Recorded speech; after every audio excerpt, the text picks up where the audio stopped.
પદ્ય 1 વેદામૃતમ એટલે કે વેદોનું અમૃત. વેદામૃતમ એટલે વેદોનું અમૃત. આપણે એમની પ્રસ્તાવના પહેલા જોઈએ. સંસ્કૃત ભાષામાં આજે જેટલું સાહિત્ય ઉપલબ્ધ છે તેમાં પ્રાચીનતા અને પ્રમુખતાની દ્રષ્ટિએ વૈદિક સાહિત્ય આવે છે. હવે આ વૈદિક સાહિત્ય છે તે પ્રાચીન ગણાય છે અને મહત્વનું પણ ગણાય છે. એ વૈદિક સાહિત્યના 4 ભાગો છે. એક સંહિતા, બીજું બ્રાહ્મણ ગ્રંથો, ત્રીજું આરણ્યક ગ્રંથો અને ચોથું ઉપનિષદો. હવે આ સંહિતા ગ્રંથોમાં વિવિધ મંત્રોનો સંગ્રહ છે. જ્યારે બ્રાહ્મણ ગ્રંથોમાં શું છે તો કે તેમાં યજ્ઞ-યાગ, કર્મકાંડ સંબંધી માહિતી અને વેદ મંત્રોના અર્થો પણ આપવામાં આવ્યા હોય છે. આરણ્યક ગ્રંથમાં આધ્યાત્મિક અને દાર્શનિક વિચારને પ્રાધાન્ય આપવામાં આવ્યું હોય છે. જ્યારે વેદના અંતિમ ભાગ હોવાથી ઉપનિષદોને વેદાંત તરીકે પણ ઓળખવામાં આવે છે. તેમાં મુખ્યત્વે જીવ, ઈશ્વર અને બ્રહ્મ વિશેનું ચિંતન હોય છે. અહીંયા મંત્ર વિનિયોગનો હેતુ પ્રતિદિન માનવ જીવનના કયા પ્રસંગે તે પઠન કરી શકાય તે દર્શાવવામાં આવે છે. આ પરંપરામાં રહીને આ પાઠમાં એટલે કે આ પદ્ય પાઠમાં દૈનિક જીવનના પ્રારંભમાં ઉપયોગી બની રહે તે માટે પ્રણામાંજલિ, બીજું પ્રાર્થના, ત્રીજું સંકલ્પ અને ચોથું વેદોપદેશ એ 4 શીર્ષકથી 4 શ્લોકો સમજાવવામાં આવ્યા છે. અને તે શેમાંથી લેવામાં આવ્યા છે તો કે ઋગ્વેદ, યજુર્વેદ અને અથર્વવેદમાંથી આ 6 મંત્રો પસંદ કરવામાં આવ્યા છે અને આપણે આ પદ્ય પાઠમાં અહીંયા મૂકવામાં આવ્યા છે. દૈનંદિન જીવનનો પ્રારંભ પ્રણામાંજલિથી થાય છે. પ્રણામાંજલિ એટલે શું તો કે 2 હાથ જોડીને શ્રદ્ધાપૂર્વક માથું નમાવવાની ક્રિયા, તેને પ્રણામાંજલિ કહેવામાં આવે છે. તો અહીંયા 2 શ્લોક છે. પ્રથમ એ પ્રણામાંજલિના છે. આ કારણે અહીં સર્વપ્રથમ પ્રણામાંજલિ પ્રસંગે વિનિયોગ કરી શકાય તે પ્રકારના 2 મંત્રો છે. અહીં જ્યેષ્ઠ બ્રહ્મને પ્રણામ છે. આ પ્રણામાંજલિ મંત્રોમાં રૂપક અલંકારનો પ્રયોગ થયો છે. એ પછી જેને પ્રણામાંજલિ સમર્પિત કરી છે તેની સમક્ષ પ્રાર્થના પ્રસ્તુત છે. પ્રાર્થના પ્રસંગે વિનિયોગ કરી શકાય તે માટે અહીં 2 મંત્રો મૂક્યા છે. પ્રથમ મંત્રમાં એકી સાથે 6 બાબતોની અને દ્વિતીય મંત્રોમાં મેધાની પ્રાપ્તિ માટેની પ્રાર્થના છે. પ્રાર્થના પછી સંકલ્પ માટે વિનિયોગ થઈ શકે એવો એક મંત્ર છે. આ મંત્રમાં ભક્ત પોતાનું મન શિવ અર્થાત કલ્યાણકારક સંકલ્પ કરતું રહે તેવો સંકલ્પ વ્યક્ત કરે છે. છેલ્લે વેદનો એક ઉપદેશાત્મક મંત્ર છે. તેમાં માનવ માત્રને માટે લાગુ પડે તેવો ઉપદેશ આપવામાં આવે છે. હવે આ બધા મંત્રોમાં રહેલું ભાવ તત્વ વ્યક્તિના દૈનંદિન અર્થાત રોજબરોજના જીવનમાં કેવી રીતે ગૂંથાયેલું છે તેની સમજ આપી છે. વળી આ ભાવ તત્વ બધા જ કાળમાં અને બધા જ સ્થળમાં એક સમાન રીતે ઉપયોગી થઈ પડે તેવું છે. તેમાં કોઈ વ્યક્તિ કે જાતિનો, સ્થળ કે કાળનો કોઈ ભેદ દ્રષ્ટિગોચર થતો નથી. હવે આપણે વેદામૃતમ પદ્યપાઠના મંત્રોની ચર્ચા કરીએ. તો પેલું છે પ્રણામાંજલિ. પ્રણામાંજલિ શીર્ષકથી આપવામાં આવેલ 2 મંત્રો છે. તેમાં ક્રમશઃ જ્યેષ્ઠ બ્રહ્મને નમસ્કાર કરવામાં આવ્યા છે. પ્રણામાંજલિ એટલે કે પોતાના 2 હાથ જોડીને શ્રદ્ધાપૂર્વક માથું નમાવવાની ક્રિયા એને પ્રણામાંજલિ કહેવામાં આવે છે. હવે શ્લોક જોઈએ. યસ્ય ભૂમિઃ પ્રમાંતરિક્ષ મૂતો દરમ દિવમ યશ્ચક્રે મૂર્ધાનમ તસ્મે જ્યેષ્ઠાય બ્રહ્મણે નમઃ. તેનો આપણે અન્વય જોઈએ.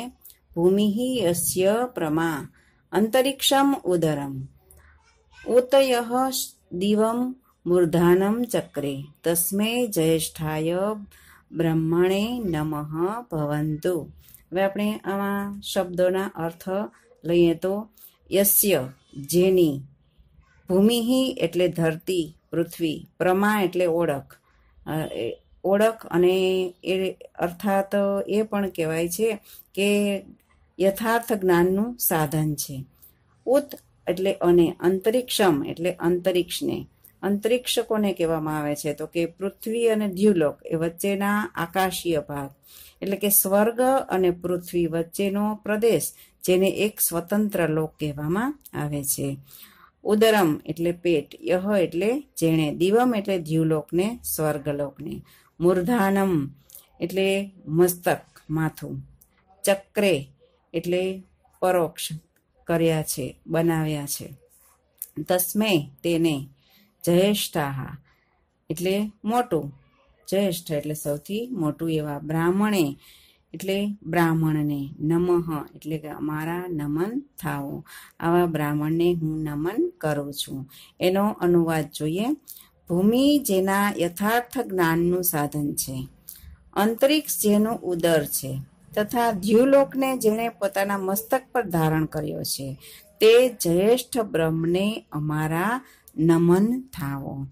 ત્યાર પછીનો બીજો શ્લોક છે. જો આ બંને શ્લોક છે એ અથર્વવેદમાંથી લેવામાં આવ્યા છે.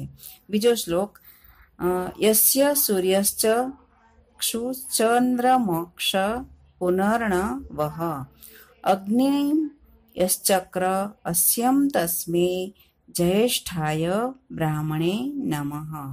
એનો આપણે અન્વય લઈએ તો યસ્ય સૂર્ય ચક્ષુઃ ચંદ્રમઃ ચ પુનઃ નવઃ અગ્નિમ યહ ચક્રે આસ્યમ તસ્મે જ્યેષ્ઠાય બ્રાહ્મણે નમઃ.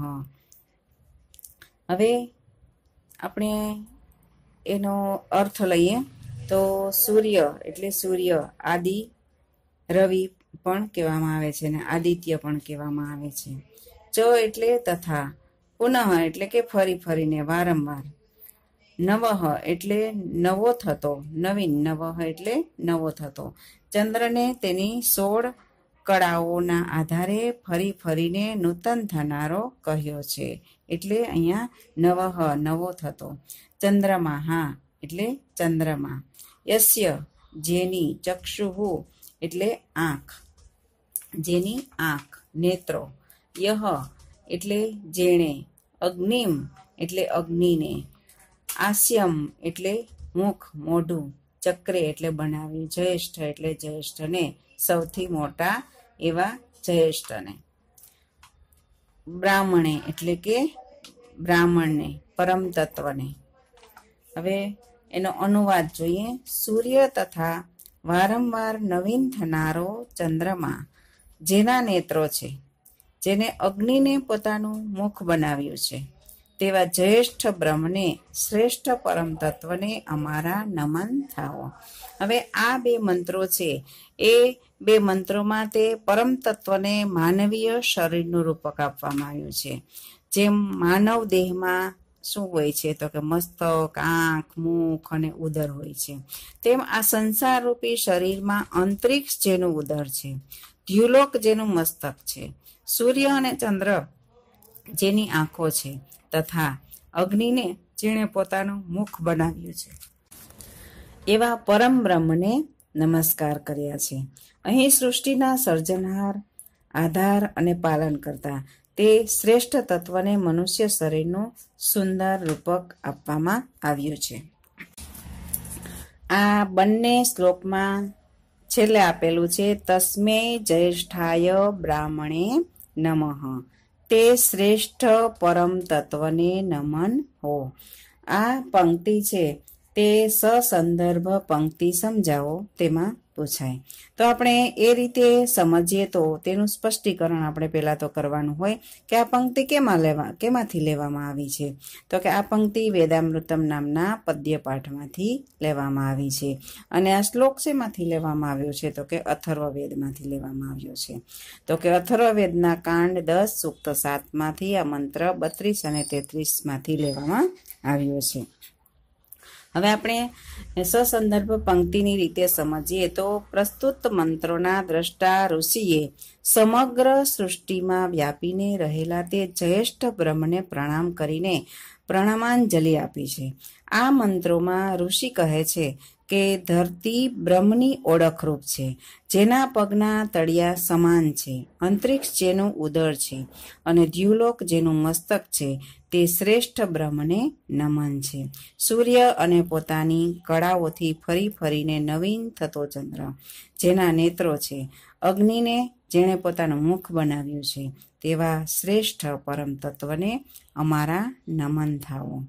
માનવને જેમ આંખ, મુખ, મસ્તક વગેરે અંગો હોય છે, તેમ જગત સ્રષ્ટા પરમ તત્વને માનવનું રૂપક આપીને સૂર્ય, ચંદ્ર, દ્યુલોક, અંતરિક્ષલોક વગેરેને તેમના અંગો કલ્પવામાં આવ્યા છે. જ્યેષ્ઠનો અર્થ થાય છે સૌથી મોટો, અને અહીં જ્યેષ્ઠ એટલે ઉત્તમ, શ્રેષ્ઠ, પરમ તત્વ એવો થાય છે. તેનો અર્થ ગુણ શ્રેષ્ઠ એવો થાય છે.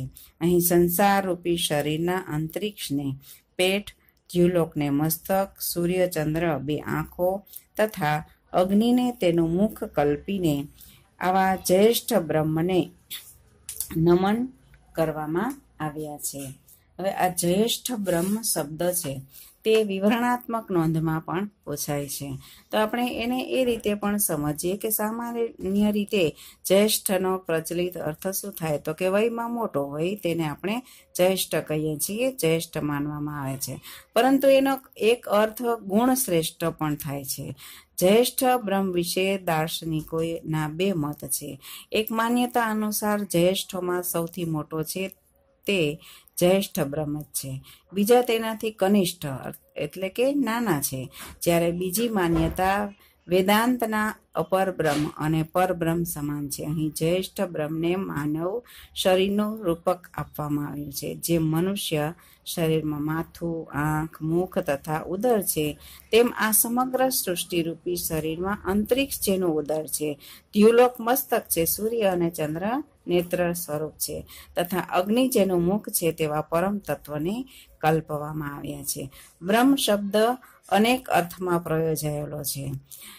જેમ કે અયમાત્મા બ્રહ્મ, અહમ બ્રહ્માસ્મિ, અપોવૈ બ્રહ્મ, ઉપરાંત બ્રહ્મ કર્મ અર્થાત યજ્ઞ તથા બ્રહ્મ જ્ઞાન અર્થાત વેદ, બ્રહ્મ વર્ચસ વગેરે. આમ આ અપર બ્રહ્મ સૃષ્ટિનો ઉદ્ભવ, પાલન અને સંહાર કરનાર છે.